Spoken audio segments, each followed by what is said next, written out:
Shalom, nous allons étudier le daf Kuf Yud Aleph dans Masechet Zvachim. Nous reprenons 4 lignes à la fin du daf Kuf Yud Amud Bet avec une braïta, Tanur Abanan.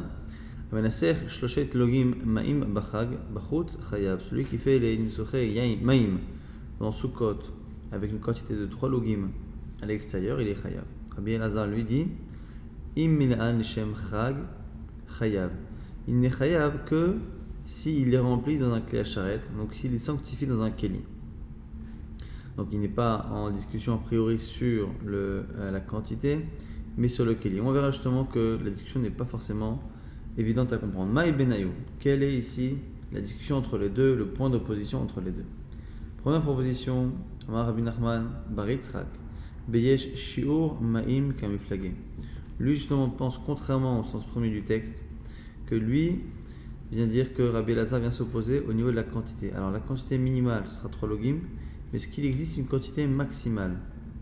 C'est-à-dire qu'on aura une discussion, est-ce que si on a dépassé 3 logim dans le keli, est-ce que ça empêche les eaux de devenir Nisuchemaim ou pas? Et ce serait ça la discussion entre Tanakama et Rabbi Elazar. Autre proposition, c'est Rafa Bamanan qui donne Rafa Pa'amar Bekavo Nesachim Bamidbar Pligé. La discussion est est-ce qu'ils apportaient des korbanot, des nesachim dans le midbar? Dans le désert, on avait le temple portatif, donc le Mishkan, et on apportait des korbanot. Est-ce qu'on apportait des nesachim dans le désert? Et en fonction de ça, on verra dans quelques lignes que la conséquence d'une discussion de base sur est-ce que les ministres apportaient des nesachim dans le désert, c'est une discussion qui va entraîner est-ce que quand on est en dehors du Beit HaMikdash et qu'on est chayav à la troute, est-ce que c'est forcément quand on a un keli, un ustensile ou pas?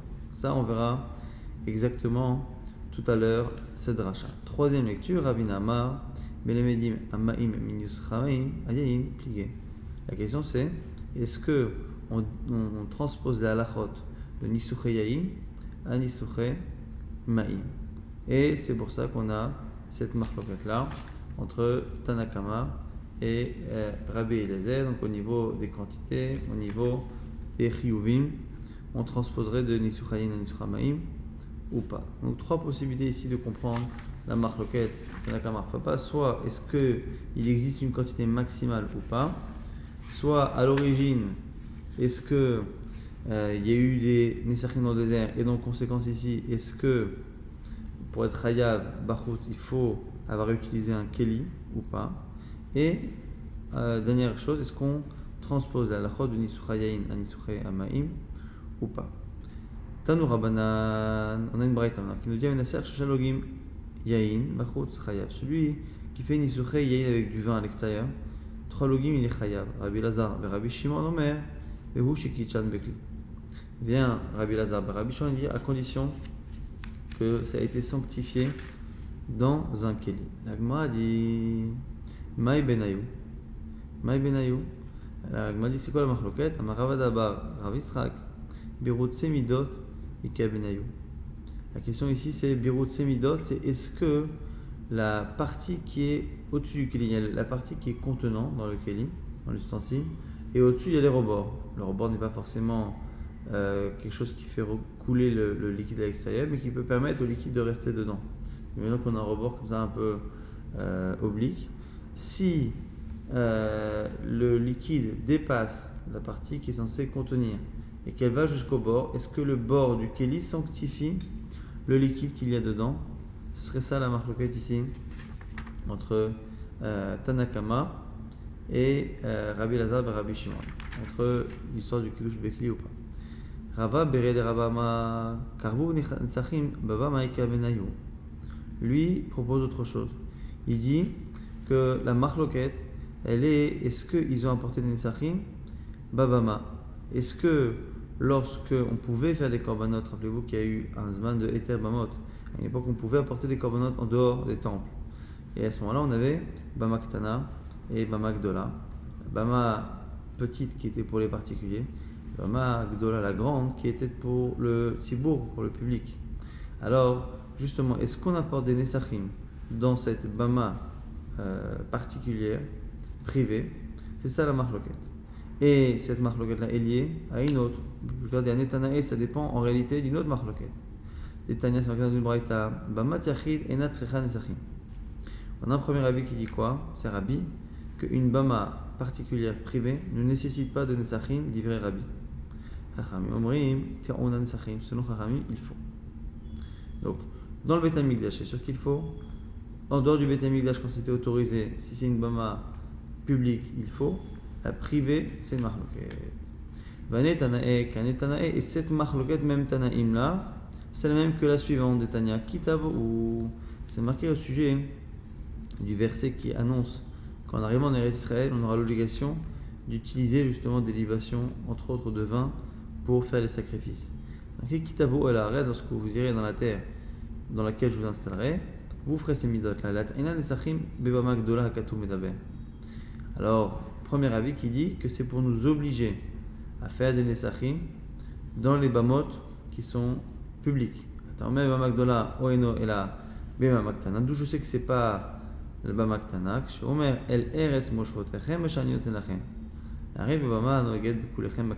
C'est à cause de la suite du verset qui dit que lorsque vous viendrez dans la terre dans laquelle je vous ferai résider, dans la terre que je vous donne. À chaque fois, Dieu s'exprime au Béné Israël de manière publique, globale. Je vous donne, c'est pas je te donne, c'est pas la Torah qui s'adresse à chaque juif, mais à tous les juifs en même temps. Et donc, c'est dans ce côté-là, cette avoda publique, commune, qu'on a la mitzvah de faire Nisuché Yain. Mais si c'est une avoda privée, dans Bamaktala, non. Ça, c'est l'avis de Rabbi Ishmael. Rabbi Akiva Omer, Kitav Olat Ainan Nisachin Bebamaktana Kto Medaber.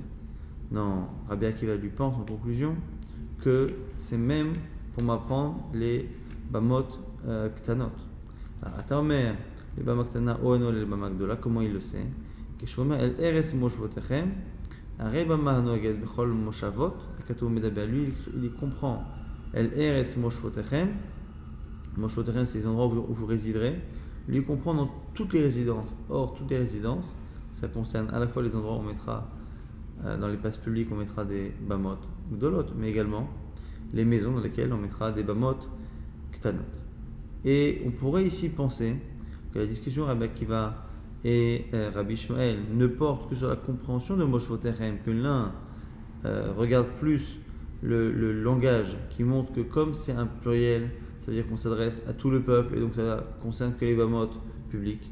Et Rabbi Akiva dira que non, comme Moshvotechem, c'est toutes les demeures, ça inclut les demeures privées et donc les bamot privées ktanot. Mais la Gemara nous dit que c'est pas ça le fond de la marque. Quand tu creuses, quand tu cherches, quand tu veux comprendre et savoir, les livrets Rabbi Ishmael, Lokavun Nesachim Bamidbar. Selon Rabbi Ishmael, il n'y avait pas de Nesachim Bamidbar.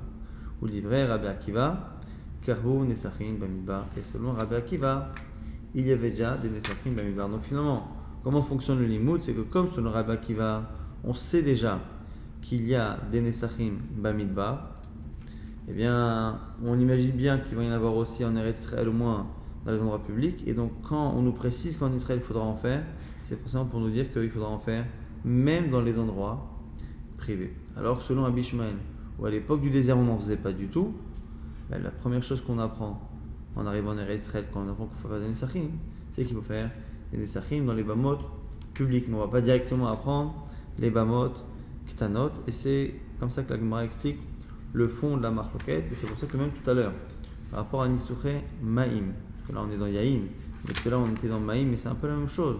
Dans les Nisuché Maïm, on a vu une marloquette Rabbi Lazar Tanakama. On a dit que selon Tanakama, 3 logim c'est Chayav. Rabbi Lazar dit si les a mis dans un Kéli. Alors quelle était la marloquette? On avait dit soit la marloquette, c'est est-ce qu'il y a un show maximal ou pas. Alors Papa avait dit dans la marloquette, c'est peut-être est-ce que Karvu Nesachim Bamidbar, est-ce qu'il y a eu des Nesachim dans le Midbar? Et conséquence, s'il y a eu des Nesachim Bamidbar, ça veut dire que au moment de Eter Bamot, on a l'obligation d'utiliser, de faire des Nesachim dans les Bamot Ktanot. Selon celui qui dit qu'il n'y avait pas dans le désert, il n'y avait pas de Nesachim dans les Bamot Ktanot. Et donc la conséquence aussi est, quand il y a oui un Beit HaMikdash, qu'est-ce qui devient interdit? Est-ce que c'est Nesachim Bikli ou pas? Et c'est lié encore une fois à cette discussion-là.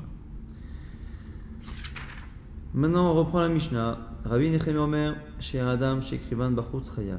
Les restes du sang qu'on met à l'extérieur, c'est Chayav. Pourtant, les restes du sang, normalement, sont censés aller sur le Yesod et partir.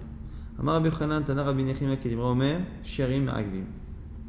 Rabbi Yochanan dit que ce que dit Rabbi Nechemia ici, que les restes de sang qui doivent aller sur le Yesod et être écoulés derrière le Mizbeach, si ceux-là, quand on les apporte à l'extérieur, on est Chayav, c'est que ce qu'il reste à faire avec ce sang-là, c'est-à-dire le mettre sur le Yesod, est une partie obligatoire de la avoda. C'est ma'akev, c'est une discussion. Est-ce que c'est ma'akev ou est-ce que c'est simplement sherem mitzvah?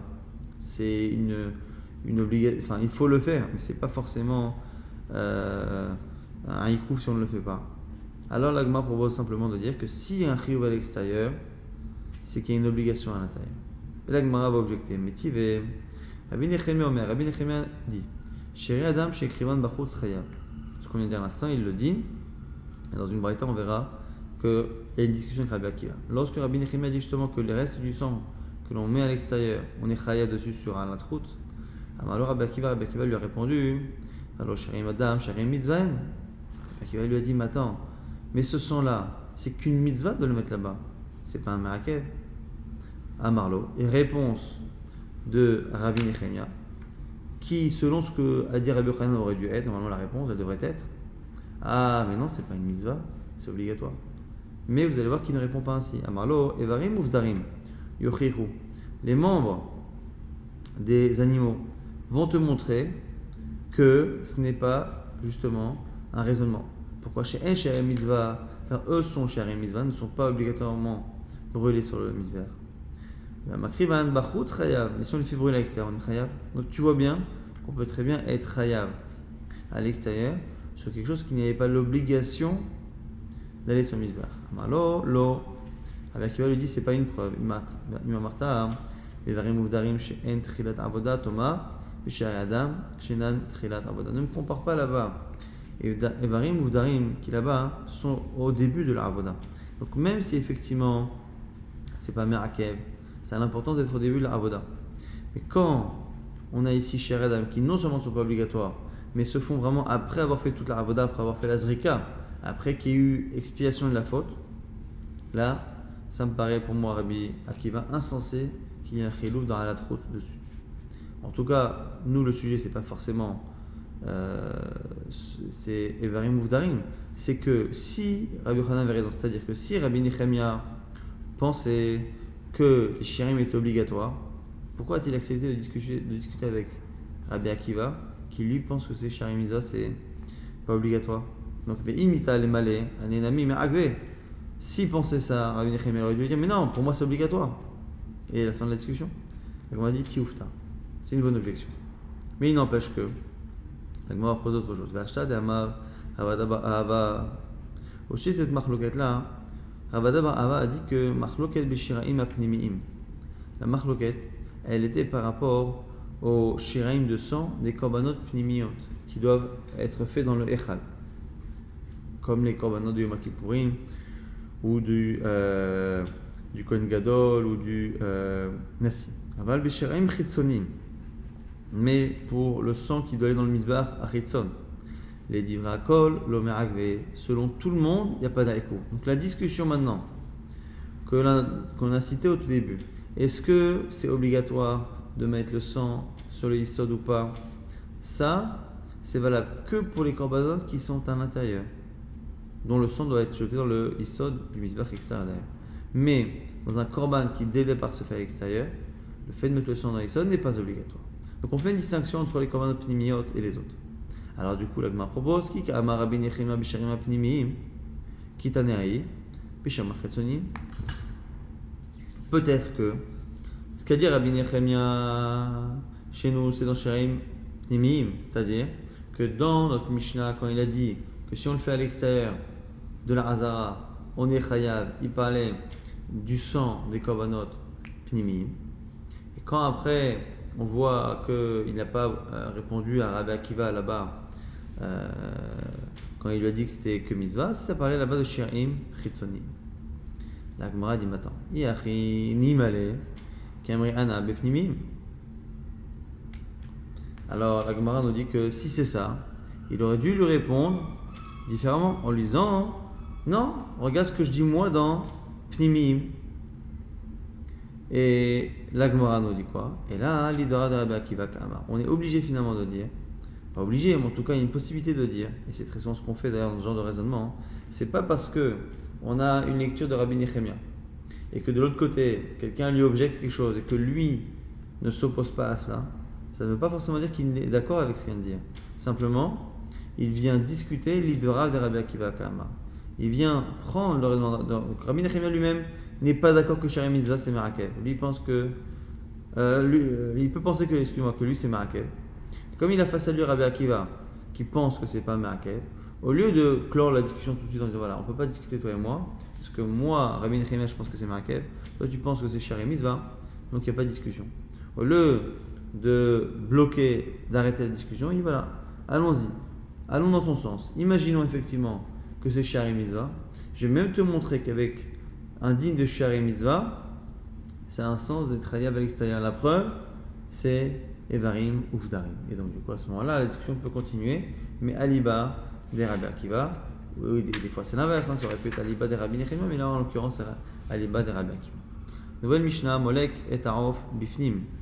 Celui qui fait la Melika du Or. Je rappelle que les Ofot au Beth Amikdash n'étaient pas égorgés, mais étaient tués par la nuque, au niveau de la nuque, ce qu'on appelle ici Melika.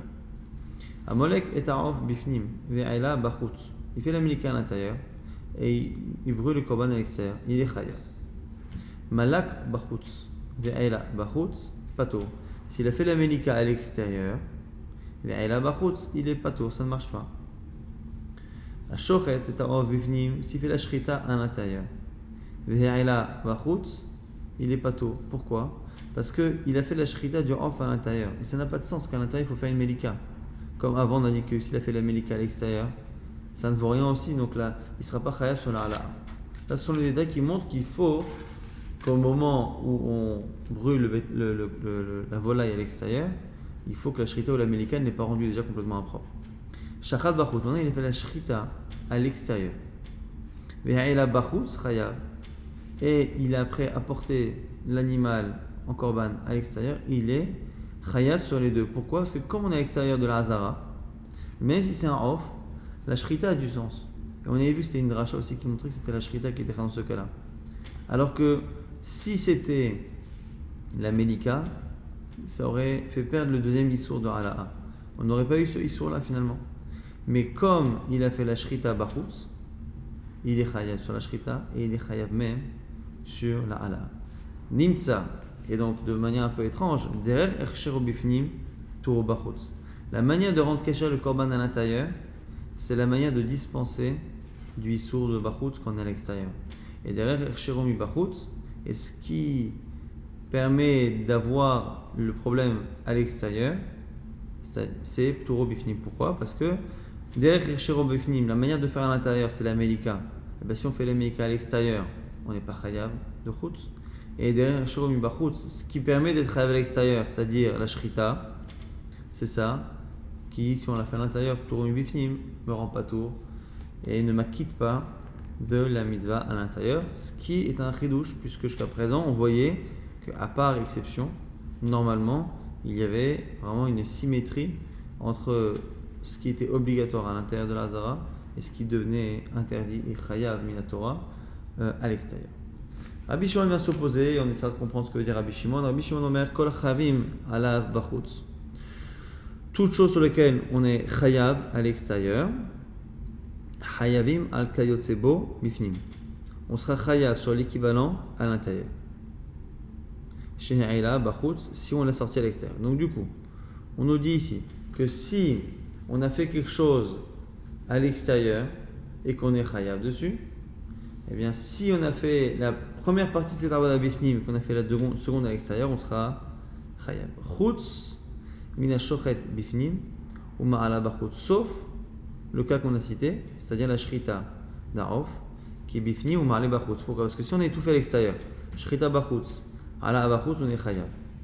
Mais, et selon le raisonnement de Rabbi Shimon, normalement, en faisant la première partie à l'intérieur, ça devrait être pareil. Et donc, normalement, on aurait dû dire que la shochet bifnim. Ma'ale Bachutz, il est chayav. Or, c'est faux. Puisqu'on a vu que, exceptionnellement, la shrita bifnim, alors que Bachutz c'était chayav, la shrita bifnim empêchait après d'être chayav même sur la hal'a qui a plus tard. La Gemara déjà reprend la deuxième partie de la Mishnah, on peut la diviser plus ou moins en 2 ou 3 parties. La deuxième, on va dire, là qu'on a dit à la fin que Nimtsa derrière Shoro bifnim ptoro bachutz, derrière Shoro mi bachutz ptoro mi bifnim. On a vu que finalement, la manière d'être caché à l'intérieur, c'est ce qui dispense à l'extérieur. Alors, c'est quoi derrière Erchero? En réalité, c'est pas Erchero, c'est Chiyuvo, c'est la manière que j'ai l'obligation d'appliquer à l'intérieur de la Zara. C'est ça qui me rend pas tour. C'est quoi l'obligation que j'ai pour un Rav? C'est Melika. Cette même Melika, quand je la fais à l'extérieur, je suis pas tour. Donc, l'Agma dit Erchero, Chiyuvo, on aurait dû dire Chiyuvo, l'Agma dit Tane Chiyuvo, t'as raison. C'est comme ça qu'il faut comprendre. Donc, c'est une petite correction du texte de la Mishnah. Rabbi Shimon Omer, Rabbi Shimon, sur quoi, sur qui parle-t-il? Je rappelle encore une fois ce qu'a dit Rabbi Shimon. Toute situation où on est chayav à l'extérieur, de la hala'a à l'extérieur, quand on a fait la première avoda à l'extérieur, on est chayav aussi si la première avoda a été faite à l'intérieur. Sauf le cas de la shrita, parce que la shrita, si elle est faite à l'extérieur, on est chayav. Si on est faite à l'intérieur, on ne sera même pas chayav sur la hala'a. Donc on m'a dit Aïcha Ka'e. Sur quoi parle-t-il? Rabbi Shimon vient en général, il vient s'opposer à une des halachot qu'on a citées précédemment. L'Agma propose et va réfuter à chaque fois le fait qu'il puisse parler sur ce qui est marqué précédemment dans la Mishnah. Aïcha Ka'e, sur quoi parle-t-il? Il est ma Arecha Ka'e. Si je veux dire qu'il parle du début, Molek Ov Bifnim, Ve'ela Bachutz Chayav, qui dit que Molek Ov Bifnim, celui qui fait la Melika à l'intérieur et qui fait sortir le Korban à l'extérieur, on a dit qu'il est Chayav. Mais par contre, Malak Bachutz, il a fait la Melika Bachutz, Ve'ela Bachutz, Pato. Donc on a vu quoi au début de la Mishnah? On a vu que si on a fait la Melika à l'intérieur et en sortant fait la hala'a, on peut être chayav. Si on a fait la Melika à l'extérieur, on n'aura pas de chiyuv sur la hala'a. Et quoi? Et Rabbi Shimon viendrait dire qu'il y a panim michayev bachutz nami michayev. Il viendrait dire quoi? Que de la même manière que panim mechayev, bachutz mechayev, lui voudrait dire que non, de la même manière que dans le premier cas on est chayav, dans le deuxième aussi. Alors il ne devrait pas s'exprimer ainsi. Avec kol shechayim ala bachutz, kol shechavim ala mibifnim miba'ale. On ne devrait pas dire al shechavim bachutz, il devrait dire tout celui sur lequel on est chayav à l'intérieur, on est chayav à l'extérieur. Et c'est pas ce qu'il a dit, donc ça ne peut pas être ça. Donc on élimine. Et là qui écrit des bachutz lo mechayev bifnim, namilo li chayev. Et là, donc du coup, hay kol she'en chavim ala bachutz miba'ale. Donc la Gemara, on va expliquer autrement. Peut-être que qui écrit des bachutz lo mechayev bifnim, namilo mechayev. Peut-être que ce qu'il a voulu dire sur cette première halakha, c'est au lieu de dire que bachutz lo mechayev, quand il a fait la melika bachutz, on n'est pas chayav. Alors quand on a fait la melika bifnim aussi, on n'est pas chayav. Si c'est ça aussi, on aurait dû s'exprimer autrement. Rabbi Shimon aurait dû dire kol she'en chayavim ala bachutz. Il aurait dû dire si on n'est pas chayav à l'extérieur, on n'est pas chayav à l'intérieur. Or, je rappelle que Rabbi Shimon n'a pas dit ça. Il a dit de manière positive kol she'chayav ala bachutz. Tout ce qui est chayav à l'extérieur est chayav également à l'intérieur. Donc, ça ne peut pas concerner cette première halakha, parce que si de la première halakha qui disait que quand on faisait à l'extérieur, on était patour, quand on faisait à l'intérieur, on était chayav sur la melika, évidemment, sur la melika. C'est donc si Rabbi Shimon parlait de la halakha de la melika, où à l'extérieur c'est patour, à l'intérieur c'est chayav, si vous voulez mettre les deux sur le même plan, ce que lui veut dire les deux, si vous voulez dire que les deux c'est chayav, ben, au lieu de parler de chutz son départ, il aurait dû parler d'abord de bifni. Que s'il prend le din de bifnim et le met bachutz, ça veut dire kosh et chayav bifnim. Et si il voulait dispenser des deux, en disant que de la même manière qu'à l'extérieur, c'est dispensé pareil pour quand c'est à l'intérieur, il aurait dû dire de manière négative que à chaque fois qu'on n'est pas chayav bachutz, on n'est pas chayav bifnim. Or, lui, il a parlé de kol shechayavim, à chaque fois qu'on est chayav bachutz. Donc, a priori, Rabbi Shimon ne parle pas de cette partie de la Mishnah. Et là, Sefakei, alors peut-être qu'il parle de la deuxième partie de la Mishnah, qui parle de la Shrita. Première partie, c'était la Melika Bachut, Melika Bifnim. Deuxième partie, enfin la Mishnah sur la Shrita. Et là-bas, on disait quoi sur la shrita? On disait que si il a fait la shrita, c'est l'inverse maintenant, s'il a fait la shrita à l'intérieur de la hazara, ben c'est pas bon, c'est pas du tout l'endroit, et donc il ne sera même pas khayab si après il est ma'alé. S'il a fait par contre la shrita à l'extérieur, ça a du sens de faire une shrita à l'extérieur même si c'est un rauf, et il sera khayab sur la shrita et même sur la hala'a à l'extérieur. Donc à sefakae, à shochet of bifnim, ve'ela bachutz pato, s'il a fait la shrita à l'intérieur et qu'il a fait la hala'a dehors, il est pato. Par contre, shachat bachutz, la shrita a été faite à l'extérieur, ve'ela bachutz khayab. Et là-dessus, Rabbi Shimon vient à dire qu'à chaque fois qu'on est chayav à l'extérieur, on est chayav à l'intérieur. Alors ça voudrait dire quoi? Ve'amar le Rabbi Shimon viendrait dire ki chedi bifnim lo mechayev bachutz nemi lo mechayev. De la même manière que on n'est pas chayav bifnim, on n'est pas chayav bachutz. Donc quand on n'est pas chayav bifnim, ce qui est le cas ici la shrita, on n'est pas chayav bachutz. Donc lui viendrait s'opposer et dire que non, dans les deux cas on n'est pas tour. Pourquoi? Parce que comme on n'est pas chayav à l'intérieur, on n'est pas chayav à l'extérieur. Alors là aussi, la Gemara dit que Kol she'en chayavim miba'ele, il aurait dû ne pas dire Kol she'chayavim, Kol she'en chayavim. À chaque fois qu'on n'est pas chayav, on lui parle de manière positive. Alors peut-être que Rabbi Shimon vient être chayav, mechayev dans les deux, comme lui il a parlé de chiyuv de manière positive, et dire que quand on est chayav de l'un, on est chayav de l'autre. Et donc, comme dans la shrita, on est chayav à l'extérieur, on est chayav à l'intérieur. On va dire Aï katane, chutz mina shochet bifnim ve'amale bachutz. C'est impossible, pourquoi?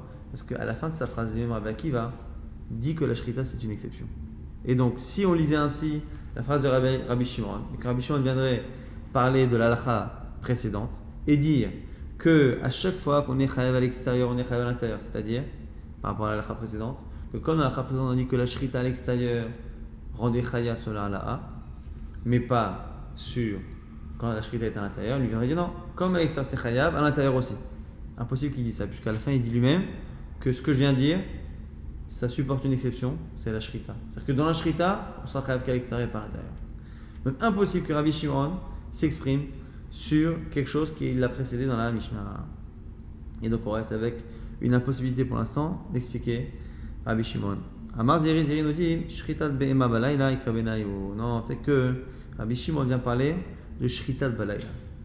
Et après qu'Amar est ainsi, il faut comprendre. Ashochet be'ema bifnim balayla ve'ela bachutz pato. Que c'est comme si dans la Mishnah il manquait ces mots-là.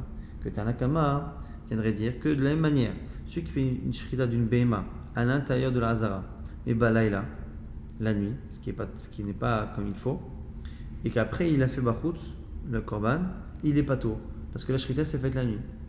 Shachat bachutz balayla, s'il a fait la shrita bachutz balayla, ve'ela bachutz chayav. Si par contre la shrita qui a été faite la nuit a été faite dehors, il est chayav. Donc la même shrita la nuit, si elle est faite bachutz, on sera chayav sur le korban bachutz. Si on l'a faite à l'intérieur, on ne l'est pas. Et du coup, viendrait Rabbi Shimon s'opposer. Il dit non, non. Kol shechavim alav bachutz, chavim al sebo bifnim. Non, non, si tu es chayav à l'extérieur, tu es chayav à l'intérieur. Et la seule exception à la limite, c'est shritat en faute. Ve'ela bachutz. Chutz min hashochet od bifnim, ve'ela bachutz, sauf le cas du en faute. Et donc du coup, ce serait ça la discussion Rabbi Akiva, Rabbi Shimon et Tanakama, même si il faut encore une fois Chasorim Chasra rajouter des mots qui ne sont pas marqués dans la Mishnah. Autre explication possible, Rava Amar, Kabbalah Beklichol. La discussion elle est par rapport à Kabbalah Beklichol, si on reçoit le sang dans un keli qui n'est pas un keli de Klisharet et qu'on le sort à l'extérieur. Kabenayo. Ve'achika Amar, comme ça il faut comprendre, donc là aussi il faut rajouter des mots de liaison entre ce qui est marqué dans notre Mishnah avant Rabbi Shimon et ce que Rabbi Shimon va dire. Il faudrait rajouter une halakha de Tanakama. Et qui dirait quoi? Amkabel bikli bifnim ve'ela bachutz pato. Celui qui reçoit le sang à l'intérieur dans un keli chol, qui n'est pas un keli kodesh, et qui le sort, il est pato. Amkabel bikli chol bachutz. Si par contre il fait la même chose à l'extérieur avec un keli chol, ve'ela bachutz chayav. Il est chayav. Et Rabbi Shimon dit c'est pas possible. S'il est chayav à l'extérieur, il est chayav à l'intérieur. Rabbi Shimon dit kol shchavim alam bachutz, chavim al sebo bifnim ve'ela bachutz.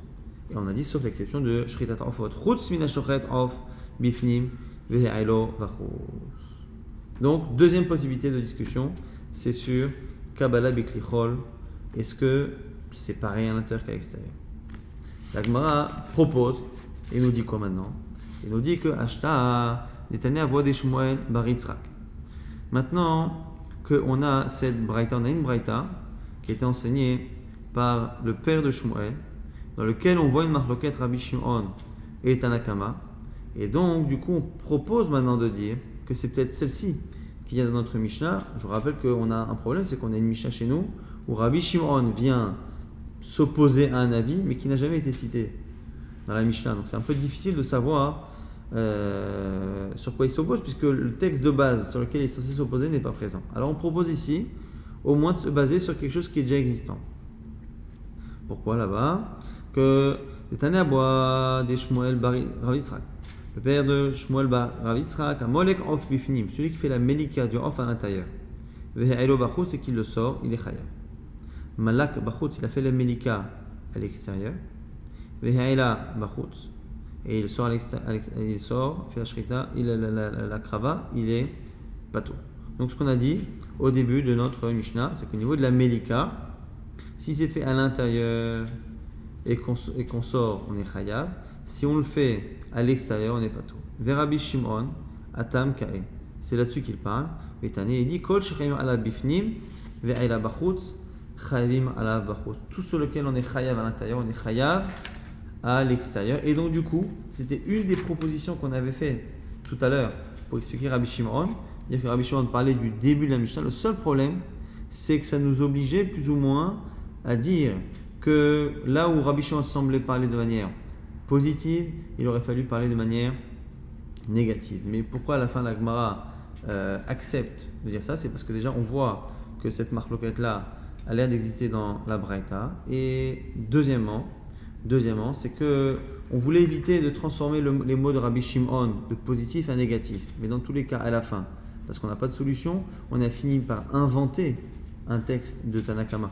Puisque les deux réponses précédentes, Zegri et Rava, étaient de rajouter dans le texte une histoire de Shritat Bema Balayla ou de parler de Kabbalah Biklichol. Quoi qu'il arrive, Kabbalah Biklichol, ça n'a pas été non plus mentionné dans la Mishnah. Shritat Bema Balayla, ça n'a pas non plus été mentionné dans la Mishnah. Donc, entre rajouter des mots avant ce que dit Rabbi Shimon ou modifier le positif ou le négatif qu'il y a dans la phrase de Rabbi Shimon, finalement, il n'y a pas tellement de différence. C'est pour ça que la Gemara, finalement, accepte également cette troisième réponse qui n'est finalement que la première qui avait été proposée à l'époque et qui avait été à l'époque rejetée.